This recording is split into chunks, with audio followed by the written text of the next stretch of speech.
श्रीकृष्णचन्द्रको पूजन यजनका लागि अनुकूलस्य ग्रहणम, जे भगवानको भक्तिमा भगवानको भजनमा अनुकूल छ त्यसलाई ग्रहण गर्ने र जे प्रतिकूल छ त्यसलाई वर्जन गर्ने, वर्जित गर्ने, त्याग गर्ने भक्तिको प्रथम लक्षण हो। भगवानले गीतामा अनेक प्रकारका आदेशहरू दिनुभएको छ। प्रतिकूल कर्म त्याग्ने र अनुकूल स्थितिलाई स्वीकार गर्नु नै भगवानको भक्तिमा जे प्रतिकूल छ त्यसलाई त्याग्नु र जे अनुकूल छ त्यसलाई सहस्र स्वीकार गर्नु। तानम दुष्यत क्रूरान संसारेषु नराधमान, के प्रतिकूल भएर भगवान श्रीकृष्णको पूजन होइन, अनुकूल भएर भगवानको भक्ति गर्नुपर्छ। मध्वाचार्यले गीताको भाष्यमा बताउनुहुन्छ, मनुष्यले आफ्नो मन, वचन तथा कर्मले भगवान श्री विष्णुको निन्दा मात्र होइन, निन्दकको पनि सङ्ग गर्नु हुँदैन, निन्दकको पनि चिन्तन गर्नु हुँदैन। निन्दा गर्ने त विषय नै छोडौँ। कर्मणा मनसा वाच यो द्विष्याद विष्णुमव्ययम् मज्जन्ति पितरस्तस्य नरके शाश्वते समा। र आसुरीं योनिमापन्न मूढा जन्मनि जन्मनि माम प्राप्यैव कौन्तेय ततो यन्त्यदमां गतिम्। भगवान स्वयंले पनि जो ईर्ष्यालु छन्, तानः द्विशत क्रूरान संसारेषु नराधमान, जो ईर्ष्यालु छन्, जो दुष्ट छन्, ती मनुष्यहरूमा अदम छन्। यो संसार सागरमा जीवनका विविध आसुरी योनिहरूमा पर्छन् मायाको प्रभावले। विस्तार अत्यन्त निकृष्ट जीवनमा फस्छन्।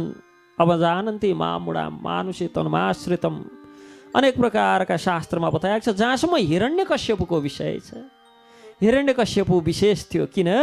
हिरण्यकश्यपुश्चापि भगवन्निन्दया तम द्वैवचुरत्यागात् सूनो प्रह्लादस्य अनुभावत। हिरण्यकश्यपले पनि निन्दा नै गरेको। भगवानले त के भन्नुहुन्छ? राक्षसीम आसुरीम चैव प्रकृतिम मोहिनीम श्रिता भन्नुहुन्छ। अब जानन्ति मामुडा मानुषी तनुमाश्रितम, अनि मज्जन्ति पितरस्तस्य नरके शाश्वती समा। जसले भगवानको निन्दा गर्छन् ती त पितरस्य तस्य पितृसहित शाश्वत नरके शाश्वती समा, शाश्वत कालसम्म नरकमा पर्छन् भक्त भागवतहरू। तर हिरण्यकश्यप त्यसले त आफूले मात्र निन्दा गर्दैन थियो, सबैलाई निन्दा गर्नका लागि भनेर प्रेरित गर्थ्यो, प्रेरणा दिन्थ्यो। निन्दा गर्नुपर्छ है, विष्णुको द्रोह गर्नुपर्छ। जीवनको परम लक्ष्य के हो? हामी चाहिँ जीवनको परम लक्ष्य के हो भन्दा कृष्ण प्रेम हो भन्छौँ। हिरण्यकश्यपले जीवनको परम लक्ष्य के हो भन्दा विष्णु द्वेष हो भन्थ्यो भक्त भागवतहरू। तर पनि हिरण्यकश्यपको उद्धार भयो। किन त? यद्यपि पूर्ण पुरुषोत्तम भगवानसँग अत्यन्त अत्याधिक शत्रुता राख्थ्यो भक्त भागवतहरू, तर पनि एउटा विशेष गुण थियो। आफ्नो पुत्रको विषयमा सधैँ चिन्तन गर्थ्यो। आफ्नो पुत्रप्रति स्वाभाविक प्रेम थियो। पुत्रप्रति सदैव पुत्रको प्रति चिन्तन सोच राख्थ्यो। र पुत्र को थिए? भक्त प्रवर प्रह्लाद महाराज पुत्र थिए। र ती भक्त प्रवर भगवान श्रीकृष्ण चन्द्रका अनन्य प्रेमी भक्त, श्री नारायणका अनन्य प्रेमी भक्त, जसका वचन सत्य साबित गर्न भनेर भगवान स्वयं पनि जड खम्बाबाट प्रकट हुनुभयो। त्यस्ता भक्त प्रवरको चिन्तन गर्दा गर्दा गर्दा आफ्ना पुत्र भक्त प्रह्लाद महाराजको चिन्तनले गर्दा, भक्त कृपाले गर्दा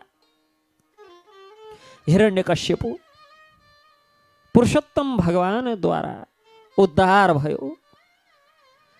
हेर्नुहोस् त, स्वयं भगवानको चिन्तन भन्दा पनि ठुलो चिन्तन भक्तको विषयमा गर्नु, वैष्णवको विषयमा गर्नु। भक्तहरूको सेवन पूजनद्वारा भगवानलाई पूर्णतया तुष्ट गर्न सकिँदो रहेछ।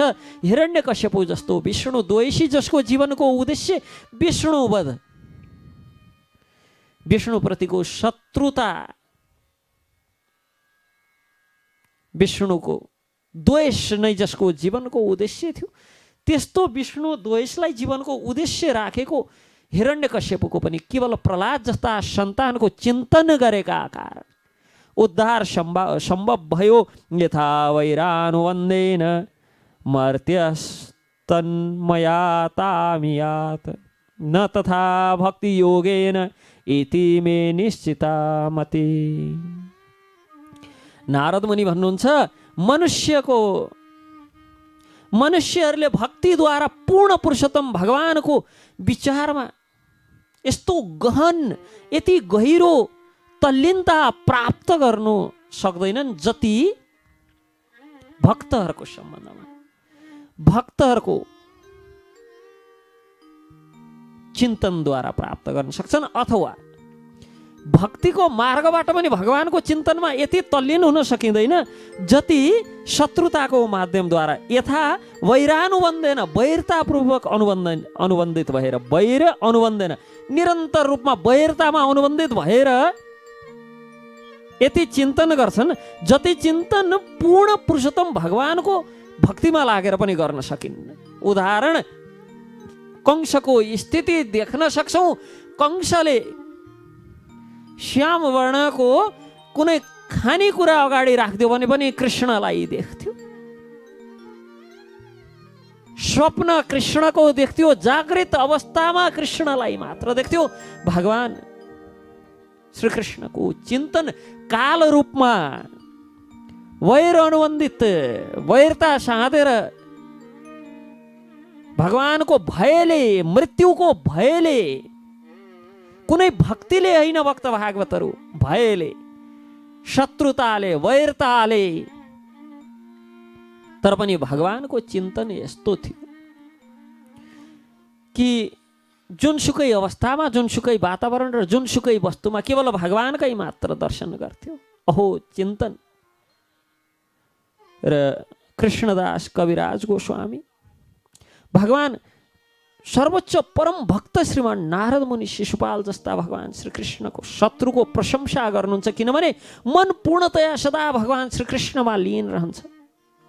वास्तवमा कृष्ण भावनामा भावपूर्वक तल्लीन हुने आफ्नो भावनामा आफूलाई न्यूनता विनम्रता अमानेन मानदेन तृणादपि सुनिचेन तरोरपि सहिष्णु अमानेन मानदेन आफूलाई अतिशय न्यून अतिशय तुच्छ स्थानमा राखेर हेर्नु। श्री कृष्णदास कविराज गोस्वामी जगाई मदाई हैते मुइसे पापिष्ट पुरी शेर किट हैते मुइसे लगिष्ट कि म जगाई र मदाई भन्दा पनि निकृष्ट पापी छु।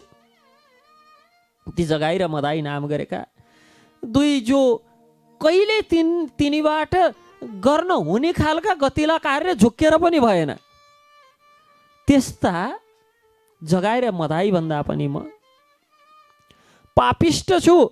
मल मूत्रमा रहने किरा भन्दा पनि निम्न छु। पुरी शेर किट हैते मुइसे लगिष्ट त्यो मल मूत्रमा विष्टामा बस्ने किरा पनि म भन्दा उत्कृष्ट छ। यस्तो कृष्णदास कविराज गोस्वामी यति विनित भावले आफूलाई हेर्नुहुन्थ्यो। भक्तहरूले सधैँ अरूभन्दा आफूलाई सेवकको स्थानमा राखेर सोच्नुपर्छ कि भक्तहरू सधैँ आफूभन्दा श्रेयस्कर हुन्छन्। मनुष्यले 24 घण्टा श्रीकृष्णको विचारमा लीन रहनुपर्छ।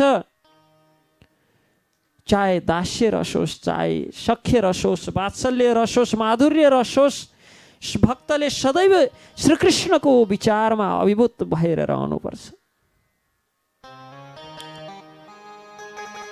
ती गोपीहरू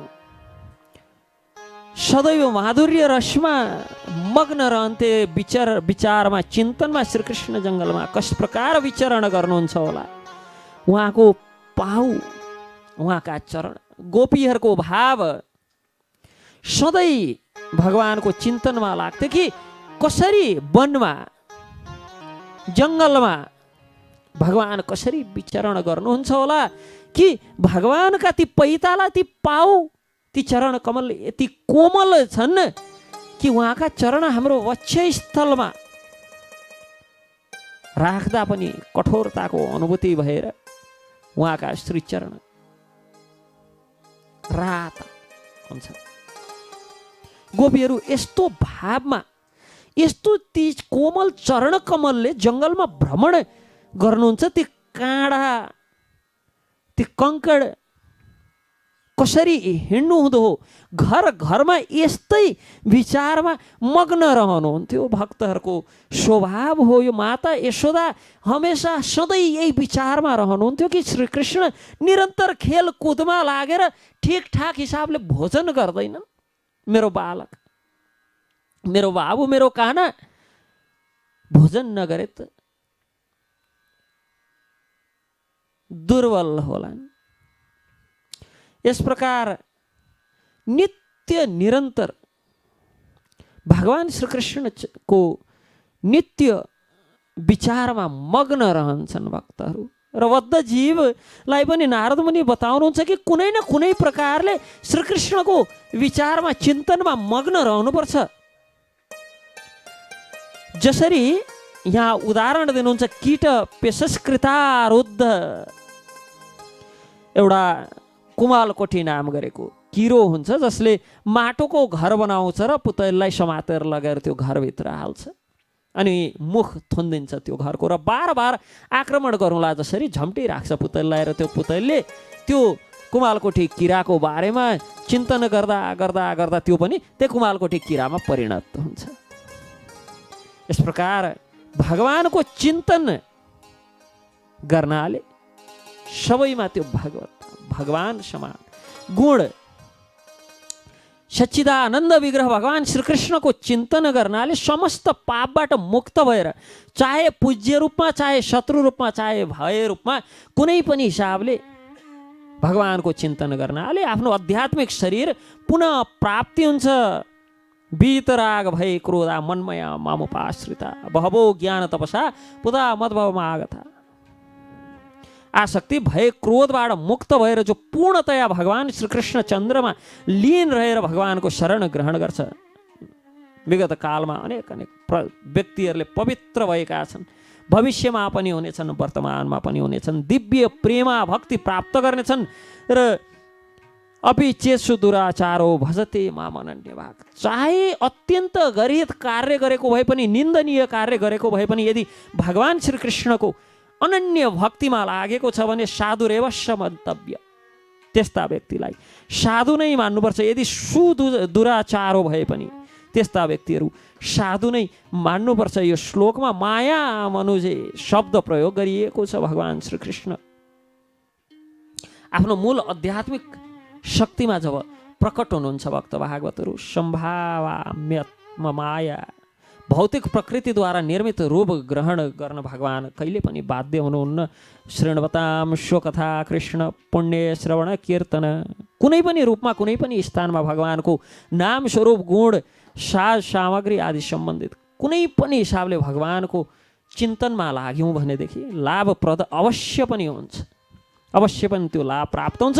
अनेक अनेक व्यक्तिहरूले अत्यन्त एकाग्रतापूर्वक सहज भावले भगवान श्रीकृष्णको चिन्तन गरेर पापपूर्ण कर्मलाई त्याग गरेर मुक्ति प्राप्त गरेका छन् भक्त भागवतहरू। कसरी कसरी गरेका छन् त भन्दाखेरि, कामाद द्वैषाद भयास स्नेहाद यथा भक्तेश्वरे मनः, अर्थात् एकाग्रता, काम वासना, शत्रुतापूर्ण भावना, भय, स्नेह, भक्ति जुनसुकै कारणले पनि, गोप्य कामाद भयात कंसो द्वेषात् चैत्यादयो नृपा सम्बन्धाद वृष्णय स्नेहाद द्वयम भक्त्या वयम विभो। हे राजन, गोपीहरूले आफ्नो विषय वासनाले, कंसले, भयले, शिशुपाल तथा अन्य राजाहरूले ईर्ष्याले, यदुगणहरूले सम्बन्धी मानेर, सम्बन्धाद, यी मेरा आफ्ना हुन्, सम्बन्धी हुन्, पारिवारिक सम्बन्धका कारणले, र पाण्डवहरूले अपार स्नेह तथा समस्त सामान्य भक्तहरूले भक्तिमय सेवाले भगवान श्रीकृष्णको कृपा प्राप्त गरेका छन्। विभिन्न प्रकारका व्यक्तिहरू आफ्नो निजी प्रबल इच्छा अनुसार जुन भावबाट विभिन्न प्रकारका मुक्ति प्राप्त गरेका छन्, सायुज्य, सालोक्य, सारूप्य, समीप्य, साष्टी आदि गोपीहरूले आफ्नो काम वासनाद्वारा श्री भगवानको सर्वाधिक प्रिय भक्त बन्न सके। गोपीहरूको वासना भगवान श्रीकृष्णप्रति प्रगाढ प्रेममा आधारित थियो। वृन्दावनमा प्रेमिकाको रूपमा पराकीय रसमा आफ्नो काम वासना प्रकट गरेर, वास्तवमा काम वासना त थिएन, त्यो भगवानप्रतिको स्व आकर्षण थियो। काम वासना आध्यात्मिक प्रगतिका लागि वासनायुक्त प्रतीत हुन्थे, तर वासना थिए। भगवानको तृप्तिका लागि प्रदर्शित प्रेम थियो। यसरी अब आध्यात्मिक र भौतिक जगतको इच्छाहरूलाई सुन र फलाम जस्तो तुलना गर्न जोड्न मिल्दैन। आध्यात्मिक रूपमा भगवत प्राप्तिका लागि गरेका सबै प्रकारका कार्यहरू दिव्य हुन्छन्, सुन समान छन् भने यो भौतिक वस्तु प्राप्तिका लागि गरेका सबै कार्यहरू बन्धनको कारक बन्छन्। मनुष्यले कुनै न कुनै प्रकारले भगवान श्रीकृष्णको स्वरूपमा गम्भीरताका साथ चिन्तन गर्नुपर्छ। पूर्वार्धमा 5 विधिहरू बताइएको छ जसबाट भगवत धाम जान सकिन्छ, तर बिएन जस्तो नास्तिक यो 5 विधिमा पर्दैन थियो। 5 विधिहरू गोप्य, कामाद भयाद कमशो आदि बताइयो। सम्बन्धका कारण, काम आदिका कारण, भयका कारण भगवानलाई प्राप्त त गरे, तर बिएन यी 5 विधिहरूमा पर्दैन थियो। भगवान श्रीकृष्णको स्वरूपको चिन्तन गर्नमा असमर्थ भएका कारण मोक्ष प्राप्त गर्न सक्दैन थियो। अतएव मनुष्यले कुनै पनि कारणले, चाहे मित्र बनेर होस् चाहे शत्रु बनेर होस्, भगवानको चिन्तन चाहिँ गर्नुपर्छ। मातृश्वस्त्रेय वश्चैद्यो दन्तवक्रश्च पाण्डव। मातृश्वत्रेय अर्थात् बहिनी, आमाकी बहिनीको छोरो शिशुपाल। हे पाण्डव श्रेष्ठ, युधिष्ठिरलाई भन्दै हुनुहुन्छ, कुन्तीकी बहिनीको छोरो भएका कारण तिम्रो भाइ शिशुपाल तथा दन्तवक्त र पूर्वमा भगवान श्रीविष्णुका पार्षद थिए, तर ब्राह्मणहरूको श्रापले वैकुण्ठ लोकबाट यो भौतिक जगतमा आए। सामान्य असुर थिएनन्, पूर्व कालमा भगवान श्रीविष्णुका निज पार्षद थिए, भगवान श्रीकृष्णका निज सेवक थिए। यो भौतिक जगतमा भगवानको लीला सहायता हेतु आएका थिए। कीदृश कस्य वा शापो हरिर्दासा भीमर्शन अश्रद्धेयैवा भाति हरेरे कान्तिनाम भव। अब अश्रद्धेय यो त विश्वासै गर्न नसकिने अविश्वसनीय कुरा सुनाउनु भयो नारद मुनिले। युधिष्ठिर भन्नुहुन्छ, कस प्रकारको महान शापबाट मुक्त विष्णु भक्तहरू पनि प्रभावित भएर भगवान को पार्षदहरूलाई पनि श्राप दिन सक्ने को थिए? श्री भगवानका अनन्य भक्तका लागि यो भौतिक जगतमा गिर्नु झर्नु कसरी सम्भव छ? यो त असम्भव छ, यसमा मैले विश्वास गर्न सकिनँ। यो भगवानले के भन्नुहुन्छ, त्यक्ता देह पुनर्जन्म नैति मामेति सो अर्जुन जन्म कर्मे चमे दिव्यम। जसले भगवानको यो जन्म र कर्मको दिव्य स्वभावलाई बुझेको छ त्यस्ता व्यक्ति त अब्रह्मा भुनुवालेको पुनरावृत्ति नर मामुपेत्य तु कौन्त्य पुनर्जन्म न विद्यते। जसले भगवानलाई प्राप्त गरेर पुनर्जन्म न विद्यते, फेरि यहाँ जन्मिनु पर्दैन। त्यक्त्वा देहम पुनर्जन्म नैते मामेति सो अर्जुन, यहाँ त जन्मिनु पर्दैन भने फेरि यो भौतिक जगतमा पुनः जन्म लिनु नपर्ने त्यो नित्य धाम प्राप्त गरिसकेका भगवान विष्णुका पार्षदहरू कसरी यहाँ आए? देहेन्द्रिया सुहीनानाम वैकुण्ठ पुरवासिना, कि वैकुण्ठ पुरवासीहरूको शरीर पूर्णतया आध्यात्मिक हुन्छ, भौतिक शरीरबाट इन्द्रिय प्राणवायु आदिसँग कुनै लिनुदिनु छैन तिनीहरूको। भने यस्तो कुनै लिनुदिनु नभएका भक्तहरू कसरी यहाँ आइपुगे? अत कृपा गरेर बताउनुहोस् हे प्रभु। पूर्ण पुरुषोत्तम भगवानका पार्षदहरू सामान्य व्यक्ति समान भौतिक शरीरमा अवतरित हुने श्राप कसले दियो र कस प्रकार प्राप्त भयो? यो अति महत्त्वपूर्ण प्रश्नको उत्तर नारदसँग सोध्नुहुन्छ महाराज युधिष्ठिर। प्रश्न बुझ्नुहुन्छ, एतद् आख्यातुमम अर्हसि, कि यो कृपा गरेर वर्णन गर्नुहोस् भनेर भगवान नारद मुनिसँग भगवानको यो दिव्य लीलाको सम्बन्धमा प्रश्न गर्नुहुन्छ। प्रामाणिक शास्त्रबाट थाहा हुन्छ। जय विजयलाई यो भौतिक जगतमा श्री भगवानसँग युद्ध गर्ने, भगवानको युद्ध गर्ने इच्छा पूर्ति हेतु प्रेरणा, भगवानकै प्रेरणाले प्रेरित भएर यहाँ पठाइएको थियो। भगवानका परम विश्वसनीय भक्त बाहेक भगवानसँग युद्ध गर्न को सामर्थ्य छ र? यसकारण जय विजय श्री भगवानको इच्छा पूर्ति हेतु यो जगतमा अवतरित भएर 3 जन्म, सर्वप्रथम हिरण्याक्ष र हिरण्यकश्यपु, फेरि रावण तथा कुम्भकर्ण र अन्तमा शिशुपाल तथा दन्तवक्रको रूपमा भगवान स्वयंले युद्ध गरेर आफ्ना पार्षदलाई आफ्नो धाममा लिएर जानुभयो। नत्र यो त अश्रद्धेय इवा भाति, विश्वासै गर्न नसकिने आश्चर्यजनक घटना कसरी हुन सक्छ कि भगवानका पार्षदहरू भगवत धाम प्राप्त गरिसकेका ती पार्षदहरू फेरि यो लोकमा झर्ने? यो त हुनै सक्दैन भन्दा नारद मुनि भन्नुहुन्छ, एकदा ब्राह्मणा पुत्रा विष्णुलोकम यदृच्छया सनन्दनादयो जग्मुश्चरन्तो भुवनत्रयम्। महान सन्त श्री नारद मुनि भन्नुहुन्छ, एक समय ब्रह्माका 4 पुत्रहरू जसको नाम सनक, सनन्दन, सनातन तथा सनत कुमार छ, 3 लोक विचरण गर्दै संयोगवश विष्णु लोकमा आइपुगेका। यी चाहिँ कस्ता छन् भन्दा पञ्च षड्यानार भावा पूर्वेशाम अपि पूर्वजा। यी पूर्वेशाम अपि पूर्वजा हुन्, अर्थात् पूर्वेशाम अपि भनेका हाम्रा पूर्वजहरू, पूर्वजा ती पूर्वजहरूका पनि पूर्वज हुन्। मतलब यो भौतिक सृष्टिका आदि मानवहरू, सबैभन्दा पहिले सृष्टि ब्रह्मा पश्चात यो जगतमा अरू कोही वृद्ध छ भने ती चतुष्कुमार हुन्। तर पञ्च षड्यानार भाव 5-6 वर्षका देखिन्छन्। यो महर्षि मरीचि, यी कश्यप आदिभन्दा पनि वृद्ध छन्, यिनका पनि दाई हुन्। तर देख्दाखेरि शिशुन मत्वादोस्थाउ, 5-6 वर्षका साना साना नग्न धग्न नाङ्गै पुङ्गै हिँड्ने, कौपिन वस्त्र लाउनुपर्छ भन्ने पनि थाहा नहुने उमेरका प्रतीत हुन्छन् देख्दाखेरि। भक्त भागवतहरू भगवान के हुनुहुन्छ? नवयौवनम छ, सधैँ नवयौवन हुनुहुन्छ।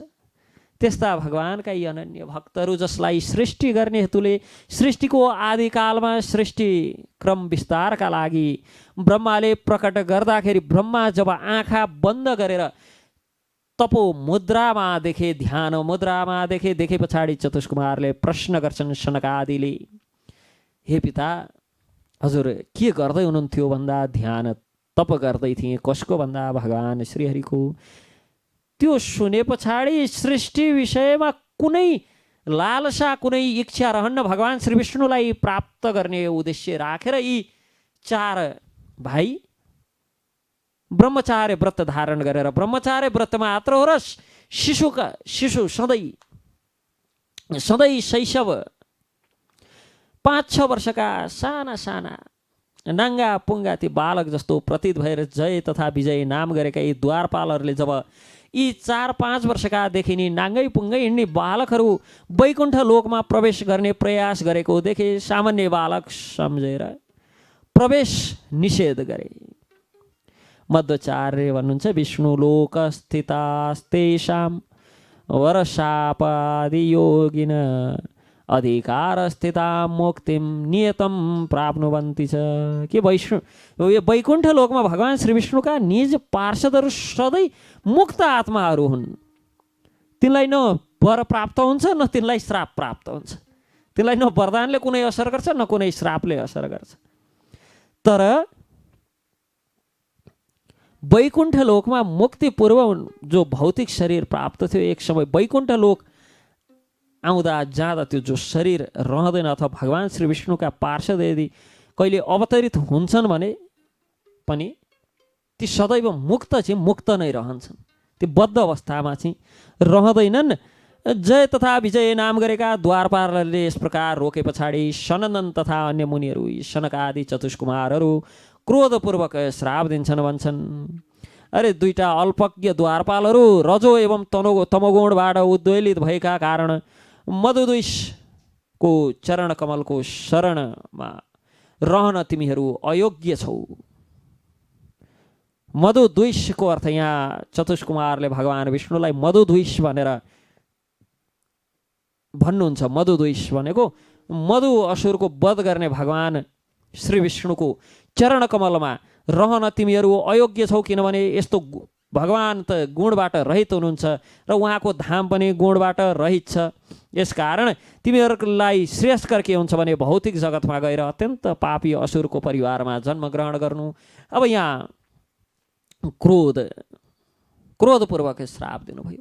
सन्तहरूमा कहिले क्रोध हुन सक्छ भक्त भागवतहरू। सन्त भनेकै रिस राग भय क्रोध लोभ मोह मत्सरी आदिबाट उठेका हुन्छन् र यी त चतुष्सन जो 5-6 वर्षभन्दा उमेर पनि कहिले बढ्दैन, जसका लागि वैकुण्ठ पनि सहज छ। लखर लखर डुल्दै ओल्लो घरबाट बाटो काटेर पल्लो घर गएको जसरी जो वैकुण्ठ पनि सहजतापूर्वक पुग्न सक्छन्, त्यस्ता सन्त महर्षि ऋषिहरूमा, त्यस्ता सन्तहरूमा परम भागवत भक्तहरूमा क्रोध कसरी हुन सक्छ? यो क्रोध होइन, भगवानकै प्रेरणाले, भगवान श्री विष्णुकै प्रेरणाले, भगवान विष्णुकै लीलालाई सहज तुल्याउने उद्देश्यले